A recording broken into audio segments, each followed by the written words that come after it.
Musa, demi jasaku mengasuhmu selama puluhan tahun, hentikanlah ularmu itu, panggillah ia, pinta Fir'aun pada Musa. Dengan tenang Musa memungut ular itu. Ular itu pun segera menjelma menjadi tongkat kembali. Fir'aun duduk kembali. Semua hadirin diam terpaku di tempatnya. Para pengawal raja dan para pembesar tak ada yang berani bicara. Semua menahan nafas. Akan tetapi, tatkala rasa takut Fir'aun itu sudah mulai hilang, sikapnya yang angkuh kembali lagi. Hai Musa, masih adakah bukti yang dapat engkau tunjukkan padaku? Tanya Fir'aun. Ya, lihatlah tanganku ini, kata Musa seraya memperlihatkan kedua belah tangannya yang besar dan kuat. Setelah Fir'aun dan semua hadirin melihatnya dengan jelas, Musa lalu mengepitkan kedua tangannya itu ke bawah ketiaknya. Beberapa saat kemudian, kedua tangannya itu ditariknya, maka kelihatanlah tangan Musa bercahaya putih cemerlang. Demikian putihnya sehingga kelihatan silau di pandang mata. Fir'aun dan orang-orang di sekitarnya tak ada yang sanggup memandang tangan Musa yang bercahaya itu. Sejenak Fir'aun merasa kalah, mukanya merah padam. Tapi ia tidak mau menyerah begitu saja. Ia khawatir mukjizat Musa itu akan mempengaruhi orang-orang kepercayaannya. Fir'aun lalu berkata, itu hanya perbuatan ahli sihir. Musa sengaja datang untuk menguasai Mesir dengan ilmu sihirnya. Aku juga mempunyai ribuan orang seperti kau, Musa. Sihir mereka lebih hebat daripada sihirmu, kata Fir'aun. Ia pun pergi seraya tertawa-tawa. Akan tetapi sesungguhnya ia kagum dan takut juga. Fir'aun pergi meninggalkan Musa masuk ke kamarnya. Kepala urusan istana Fir'aun, Haman, adalah seorang yang sangat dipercaya oleh Fir'aun. Atas anjuran Haman, Fir'aun menantang Musa untuk berhadapan dengan ahli-ahli sihir Mesir. Musa menerima tantangan itu. Maka ditentukanlah harinya, yaitu bertepatan dengan hari besar yang selalu dirayakan oleh rakyat Mesir. Pertandingan akan dilakukan di tengah lapangan, disaksikan oleh para pembesar kerajaan dan rakyat banyak. Fir'aun lalu memerintahkan Haman agar mengumpulkan semua ahli sihir Mesir. Jago-jago sihir yang berdasarkan kekuatan setan itu akan berhadapan dengan mukjizat yang berdasarkan kekuatan Allah.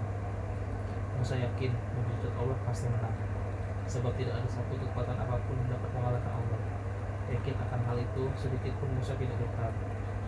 Kepada jago-jago sihir itu, Fir'aun menjanjikan uang, pangkat dan harta, asal mereka bisa menundukkan Musa. Lebih baik kalau dapat membunuhnya sekalian. Hari yang ditetapkan untuk pertandingan itu pun tibalah. Rakyat berduyun-duyun mendatangi lapangan terbuka. Tempat pertandingan itu akan dilakukan. Rakyat Mesir dan Bani Israel semuanya ingin menyaksikan pertarungan yang belum pernah terjadi itu. Bani Israel tentu saja menjagokan dan mengharapkan kemenangan Musa. Fir'aun dan keluarganya disertai para pembesar pemerintahannya sudah tiba. Mereka duduk berderet dalam panggung kehormatan. Terdengar teriakan riuh rendah mengejek Musa. Suara itu datang dari penduduk asli Mesir yang memihak pada Fir'aun. Para pengawal dan tentara Fir'aun mengawasi segala sesuatunya dengan bersama. Tak lama setelah kedatangan Fir'aun, pertandingan dinyatakan dimulai. Ribuan jago sihir bangsa Mesir telah berbaris di lapangan. Mereka semuanya membawa tali dan tongkat. Musa dan Harun hanya berdua menghadapi mereka. Tapi kedua bersaudara putra Imran itu tidak gentar. Musa yakin Tuhan selalu bersamanya seperti yang sudah dia janjikan. Atas persetujuan bersama, jago-jago sihir Fir'aun mendapat giliran pertama untuk menunjukkan kebolehannya. Ahli sihir Mesir itu melemparkan tali dan tongkatnya yang mereka bawa. Tali dan tongkat itu berubah menjadi ular, ribuan banyaknya. Ular-ular itu merayap mendekati Musa dan Harun. Hadirin terpukau. Musa agak cemas juga, tapi Allah berfirman kepada Musa, hai Musa, jangan engkau cemas. Engkau lebih unggul dan akan menang dalam pertandingan ini. Lemparkanlah tongkatmu itu segera. Musa melemparkan tongkatnya. Tongkat itu kemudian menjelma menjadi ular. Mula-mula ular itu kecil saja, tapi kemudian menjadi besar sekali. Ular raksasa itu lalu menelan dengan enak saja semua ular kecil-kecil yang ribuan itu. Celakalah kalian semua. Kamu semuanya telah mendustakan Allah. Kalian kira mukjizat dari Tuhan sama dengan sihir. Padahal sihir kalian itu tipuan palsu dari setan. kata Musa geram. Tukang sihir yang ribuan jumlahnya itu mengaku kalah dan bersalah. Mereka bersujud di hadapan Musa. Itu bukanlah kekuatan sihir seperti kami ketahui, akan tetapi sesuatu yang digerakkan oleh kekuatan gaib. Musa dan Harun benar adanya. Kami beriman kepada Tuhannya, kata jago-jago sihir itu. Tidak terkatakan betapa Fir'aun merasa terpukul. Jago-jago sihir andalan sendiri sekarang meninggalkannya. Mereka menyatakan percaya kepada Tuhannya Musa, bukan bertuhan kepada Fir'aun lagi. Tetapi peristiwa itu bukan yang membuat Fir'aun sadar, kalian telah mengkhianati aku. Rupanya Musa ini guru sihir kalian. Kalian telah bermain sandiwara di hadapanku, ha? Baik, kalian akan merasakan hukumanku.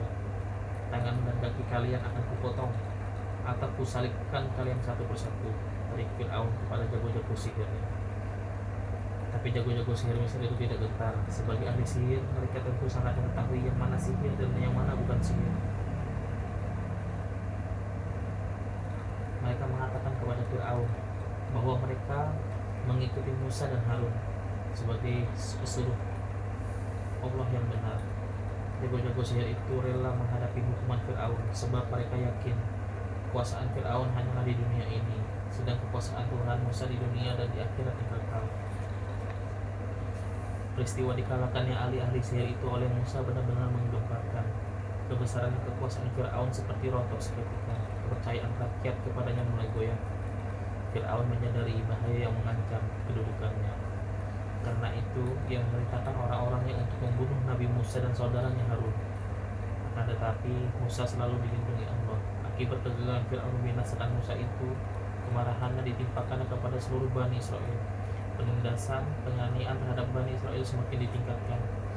Banyak Bani Israel yang mati dibunuh oleh orang-orang Fir'aun tanpa sebab yang jelas. Sementara itu, kedudukan Musa sebagai pemimpin Bani Israel semakin kokoh. Namanya semakin harum dan disebut dengan bangga oleh ribuan Bani Israel, bangsa Fir'aun sendiri. Bahkan keluarganya sendiri banyak yang mempercayai Musa secara diam-diam. Musa terus membangkitkan harga diri Bani Israel, bahwa kalau sudah tiba waktunya mereka akan merdeka. Mereka bebas dari penindasan Fir'aun. Kemudian Musa akan membawa mereka ke negeri Kanaan, negeri asal nenek moyang mereka, Nabi Yakub. Mata-mata Fir'aun terus mengikuti segala gerak-gerik Musa. Karena itu Fir'aun semakin menyadari bahwa Musa adalah lawan tangguh yang sangat membahayakan kedudukannya. Tapi ia tidak menyerah begitu saja kepada Musa dan Fir'aun, kepada Musa dan Tuhannya.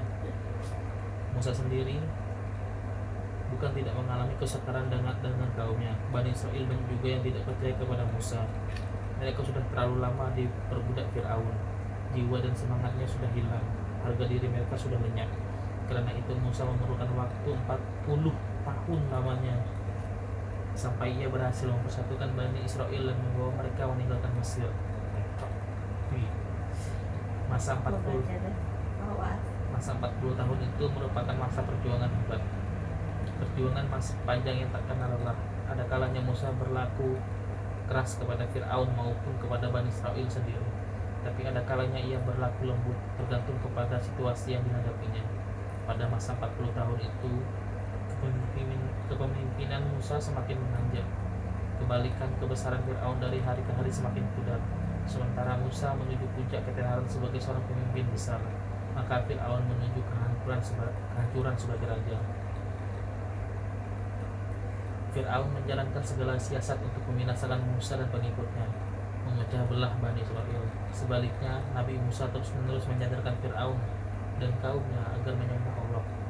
Selain itu, ia terus-menerus mempersatukan Bani Israel, sebab tanpa persatuan itu tak mungkinlah bagi Musa untuk menyelamatkan Bani Israel, apalagi untuk membawanya menuju negeri Kanaan.